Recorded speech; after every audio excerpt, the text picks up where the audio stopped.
peace, and the Arabs don't, because the Arabs hate Jews for religious reasons and they want them dead. Politics, territory, these are just excuses. Whenever I make this point, it always seems to annoy the right sort of people, so I thought I might as well do it again.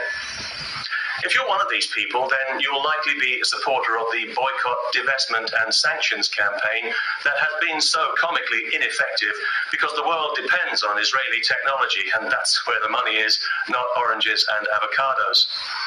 If you support BDS, will you boycott the chip in your phone or computer, or is it just Israeli fruit and vegetables that you have a moral problem with? Maybe you're one of the people who feel entitled to shout down Israeli speakers in universities or to disrupt concerts and sports events that other people have paid money to enjoy. Or perhaps you campaign for the boycott of Israeli academics to block the free exchange of information and understanding. All this is on the same moral level as book burning, and if you're a part of this movement, you're a part of that. Also, the relentless focus solely on Israel that ignores the world's real human rights violators tells us that this is an anti-Semitic movement, and if you're a part of it, you're a part of that too. If Israel was a Christian or a Buddhist country, there wouldn't be any BDS campaign, and everyone knows it, just as there isn't any BDS for Tibet, a country invaded and culturally raped by the Chinese, but then the Chinese aren't Jews. No BDS for Saudi Arabia, treating women like livestock, because the Saudis aren't Jews, which is lucky for them, because if they were, they'd have to ban themselves from entering their own country. How inconvenient. Crude Islamic Jew hatred has permeated the Middle East conflict from day one, yet its influence is always carefully omitted from all political analysis. Any doctor who diagnosed an illness as ineptly and dishonestly would deserve to be struck off and prosecuted. Palestinian leaders have had several chances for a two-state solution, and they've always rejected it because they don't want a two-state solution and they don't care about the suffering of their people. They want all Jews out of there or dead. The leader of Hezbollah is on record as saying that he won't be happy until every Jew on earth is dead. Once you realize that this is the position, then whatever you think of Israeli security measures, your moral standpoint has to change. We know that if the Arabs were to lay down their weapons, they could have peace and prosperity for all their people, and the Israelis wouldn't need to build barriers or do anything else the world disapproved of. They could simply get on with what they do best, technological innovation, making life better for all of us, including Arabs. On the other hand, we know that if the Israelis were to lay down their weapons, they would be massacred, men, women, and children alike. The Arabs are even happy to put their own children in the firing line to attack Jews. They hate them so much. And this hatred comes directly from their religion. It isn't politics or territory that causes a mother to celebrate the death of her child.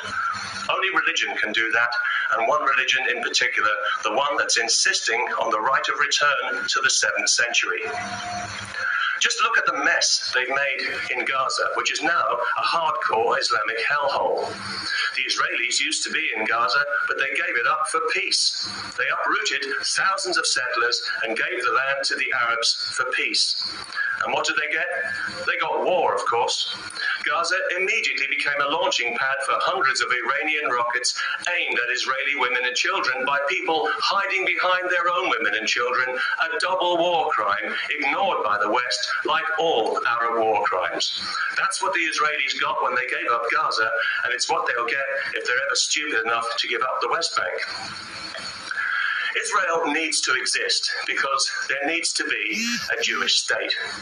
Humanity has proven conclusively over many centuries that it cannot be trusted not to persecute Jews.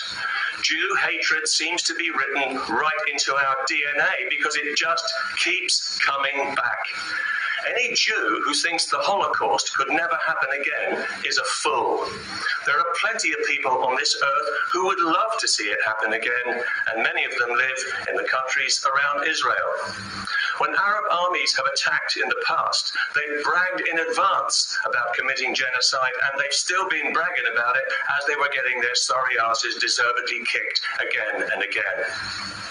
People who want to boycott Israel have no idea what it's like to live on a thin strip of land surrounded by people who want to wipe out your entire population, who repeatedly tried to do so in the past and failed, and who will continue trying until they succeed, which is likely to happen roughly never, while we in the West keep paying for it. What would you do if you were the Israeli Prime Minister? How would you deal with people who want you and your entire population dead? I know what I would do, and I wouldn't give a damn about world opinion. As for UN resolutions, I would use them to light my cigars. I don't actually smoke cigars, but I would take it up for that reason. I think it's just so important.